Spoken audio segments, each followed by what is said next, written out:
My name is Ethan Hayes. I'm 26 years old, from Portland, Oregon. And this is the story I've never told anyone. I call it, I was trying to fix her fuse, but she was the one sparking something. It started one rain-slick Thursday night in late October. The kind of night where the city looks like a painting smudged by water, where every street lamp hums and flickers like it's struggling to hold onto the light. I just finished a double shift at the architectural firm. An endless blur of sketches, measurements, and the subtle stench of overbrewed coffee when my phone buzzed. It was my landlord. Hayes, one of the tenants downstairs, has an issue with her power. You're handy with electrical stuff, right? Mind taking a look? Saves me a trip. I wanted to say no. My body was screaming for sleep, and my mind felt like it was still trapped in blueprints and deadlines. But something in his tone suggested more than just a fuse. A chance, maybe. An opening in the night I wasn't expecting. I sighed. All right, what's the apartment number? That's how I found myself knocking on apartment 3B. The door creaked open, and there she was. Lena Carter. Mid-20s, maybe. Shoulder-length hair the color of chestnut wood. Eyes that looked too tired to belong to someone so young. There was a softness to her, but it was wrapped in something jagged, like she was holding herself together by threads. Fuse boxes in the kitchen, she muttered, pulling the door wider. Her voice was calm, but her hands trembled as she gestured. I stepped inside, tools clinking in my bag. The place smelled faintly of lavender and something burnt. Candle, maybe. The apartment was dim except for the glow of one lamp by the sofa. It felt too quiet, like the kind of quiet that isn't peace but the aftermath of shouting. Do you live alone? I asked casually, crouching by the fuse box. A pause. Then, most of the time, I didn't press. I started working, flicking switches, testing connections. But I could feel her eyes on me. Heavy. Searching. So you're the landlord's guy for what odd jobs? She asked. I chuckled. Not exactly. I'm an architect. This is more of a neighborly favor. An architect, huh? Her tone softened slightly. Guess you're good at fixing broken things.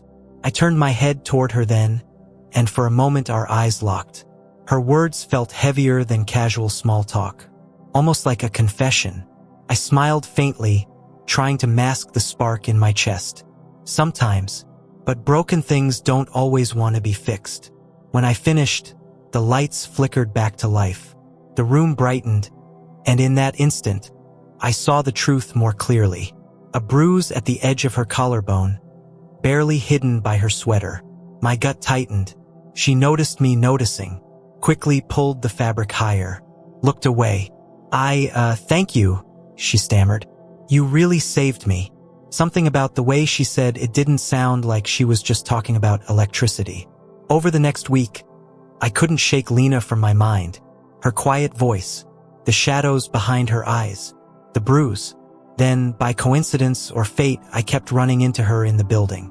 In the hallway, by the mailboxes, at the corner cafe across the street. Each time, her walls lowered just a little. One evening, we ended up walking back together.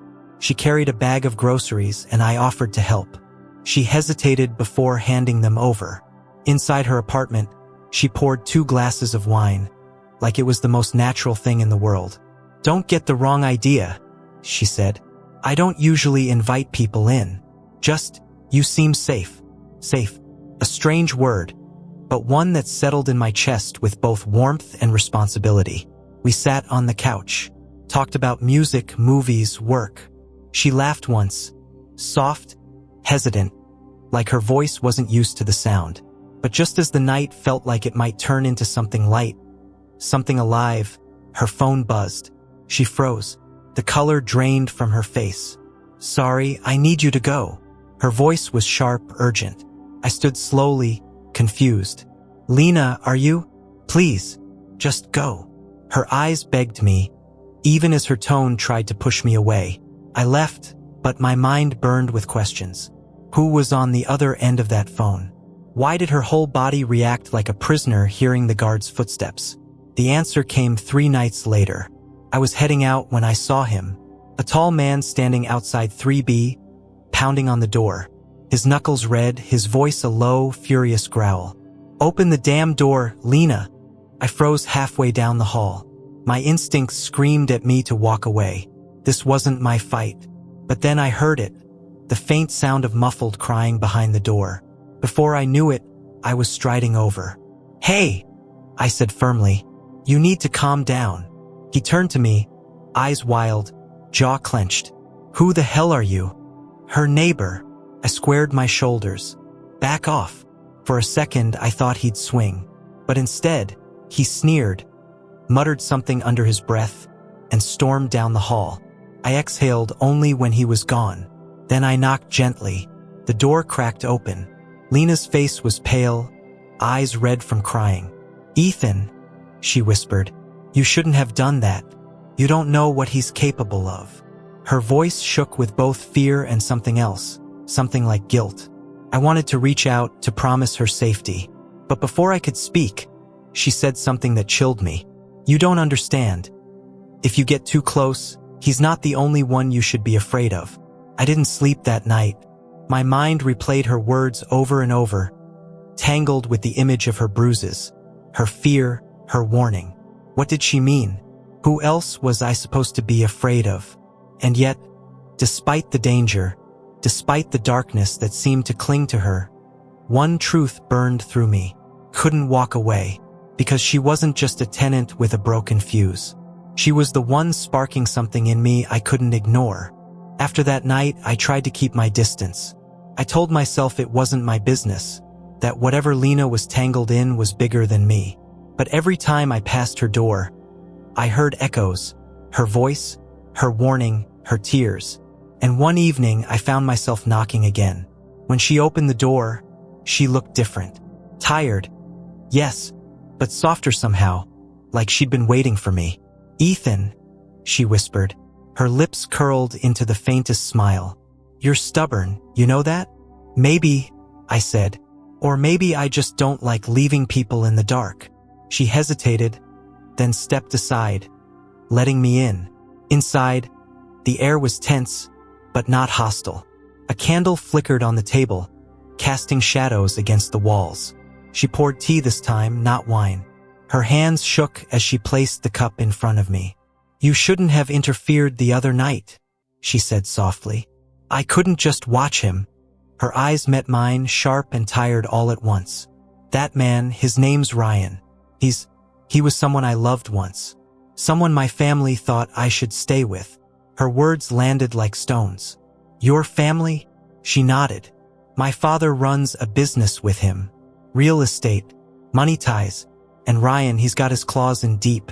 Walking away wasn't just about breaking up, it was like trying to pull out of quicksand.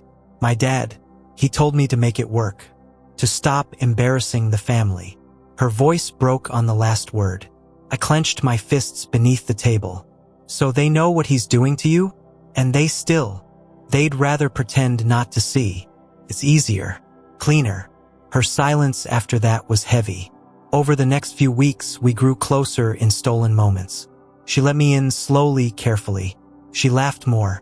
She teased me about my messy sketches when I worked at her kitchen table. Sometimes, when she thought I wasn't looking, her gaze lingered on me with something raw, something she seemed afraid to admit even to herself. But always there was the shadow of Ryan.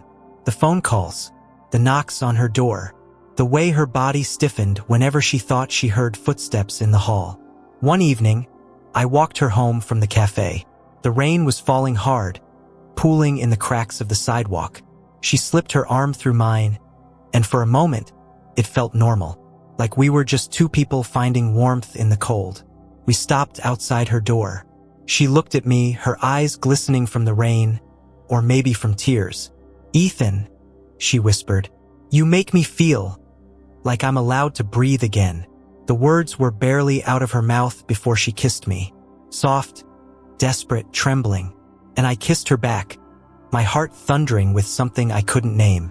But just as quickly, she pulled away, her hand pressed to her lips like she'd done something dangerous. "I can't," she said, shaking her head. "If he finds out." Her fear clawed at me.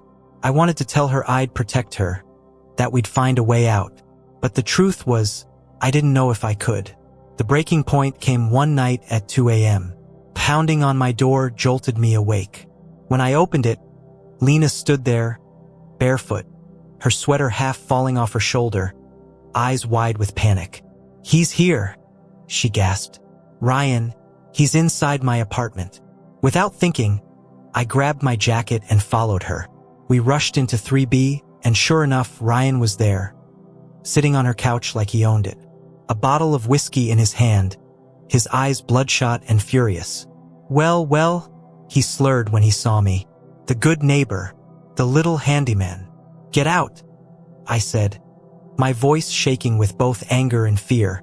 He stood, towering over me. "You think you can take what's mine?" Lena stepped between us, her voice breaking. "Ryan, please just go. Please." His face twisted. He raised his hand, not toward me, but toward her. Instinct took over. I grabbed his wrist, shoved him back. For a split second, the room went silent except for our ragged breathing. Then Ryan laughed. Cold, dangerous laugh. "You've got no idea what you've just done," he said. "You think you can protect her? You don't even know who she really is." His words lingered even after he stormed out, slamming the door so hard the walls rattled. I turned to Lena. She was trembling, tears streaming down her face. I pulled her into my arms, holding her as tightly as I dared. "It's over," I whispered. "He won't hurt you again." But even as I said it, I remembered Ryan's last words. "You don't even know who she really is." And in the silence of that night, as Lena cried against my chest, I realized something terrifying. He might have been right. The next morning, I woke to sunlight bleeding through the blinds. Lena had fallen asleep on my couch, curled like a child who'd finally given up fighting sleep after too many nights of fear. I stood in the kitchen making coffee, but my mind replayed Ryan's words. "You don't even know who she really is." Was it just manipulation? A way to shake me? Or was there something Lena hadn't told me? When she woke, I couldn't keep it in. "Lena," I said gently, "what did he mean last night?" Her eyes darkened. She sat up slowly, pulling the blanket tighter around her shoulders. "There's something I should have told you," she whispered. "Something I've hidden from everyone." I braced myself. My father, he didn't just push me toward Ryan because of business. There was money involved. Debt. My family's drowning in it. And Ryan, he used that. He offered to erase it if I stayed with him. Her voice cracked. "I tried to leave anyway. But there's more, Ethan. I wasn't completely innocent in all of it." I frowned. "What do you mean?" She wouldn't meet my eyes. "Ryan and I built things together. Real estate deals, yes, but not all of them were clean. I signed contracts, Ethan. I helped him cover things up. If it ever comes out, I'm complicit." The words hit me like a punch. My mind raced. Fraud, crime, a tangled mess I hadn't imagined. "Why didn't you tell me before?" I asked, my voice tighter than I meant it to be. "Because you look at me like I'm someone worth saving," she whispered. "And I didn't want to lose that." Her honesty tore me in two. I wanted to pull her close, to promise none of it mattered. But I also couldn't ignore the truth. She was caught in something far darker than I thought. That week, Ryan's threats escalated. Phone calls at all hours. A note slipped under my door. "Stay away from her, or you'll both go down with me." I went to the police, but without solid evidence, they shrugged. "It's a domestic dispute," the officer said flatly, like we were just another messy statistic. Lena begged me not to push further. "If he feels cornered, he'll burn everything down," she warned. But it was too late. One night, returning from the firm, I found my apartment door slightly ajar. My chest tightened. I pushed it open slowly. Inside, the place was ransacked. Papers scattered, drawers pulled out, furniture overturned. And on the coffee table, carved into the wood with a knife, were the words, "She's mine." I grabbed my phone, hands shaking, and called Lena. No answer. Again. Still nothing. I ran to her apartment. The door was unlocked. Inside, the lights flickered, casting the room in an eerie half-glow. "Lena," I called. Silence. Then, From the kitchen, a soft sound, a sob. I rushed in and found her sitting on the floor, knees pulled to her chest. She looked up, eyes swollen from crying. "He knows, Ethan," she whispered. "About us. About everything." My throat tightened. "We'll leave. Tonight. We'll figure it out." She shook her head violently. "You don't get it. He doesn't just want me back. He wants me ruined. He'll tell the world what I did. And if he does, my father, my family, they'll never forgive me. I'll be the one who destroyed everything." "Lena," I said, crouching beside her, "listen to me. You're not defined by him, or by what you signed. You deserve a life beyond this." Her eyes searched mine, desperate and broken. "And what about you? You'd really risk everything, for me?" I didn't even hesitate. Yes, because by then, I knew. Whatever shadows surrounded her, whatever danger clung to her name, she was the person who'd lit something inside me I never knew I needed. The weeks that followed were a blur of strategy and fear. We went to a lawyer. We gathered what little evidence we could. Lena gave statements, brutal, painful confessions that made her shake as she spoke. Ryan didn't take it quietly. He showed up at the firm once, shouting my name in the lobby until security dragged him out. He sent Lena letters dripping with venom, promising revenge. But slowly, piece by piece, the truth started catching up to him. Investigators found discrepancies in his contracts. Other victims came forward. The weight began to shift. And one night, after everything, Lena and I stood on the balcony of her apartment, watching the city lights shimmer like distant stars. She leaned against me, her head on my shoulder. "Do you ever regret it?" she asked softly. "Getting involved with me?" I turned to her, brushing a strand of hair from her face. Not for a second. Her eyes glistened. "Even with the danger? The secrets? Especially because of them," I said. "Because they showed me who you really are. Not the lies, not the mistakes. Just you. The woman who still laughs, even when she's broken. The woman who still fights, even when she's afraid." She kissed me then, slow, steady, with no trembling this time. It's been months since that night. Ryan's still fighting in court, but he's losing ground. Lena's rebuilding her life, piece by fragile piece. Her family's distant, but she's learning to live without their approval. As for me, I still draw buildings, still chase deadlines. But I've learned that the strongest structures aren't made of steel or glass. They're made of trust, of resilience, of the courage to let someone see your darkest corners. This is the story I've never told anyone, because it isn't just about fixing a fuse. It's about the spark that changed everything. And if there's a lesson, it's this. Sometimes love doesn't arrive in the light. Sometimes it comes in the dark, in the broken places, in the moments when you think you have nothing left to give. And when it does, you don't just hold on to it. You let it burn.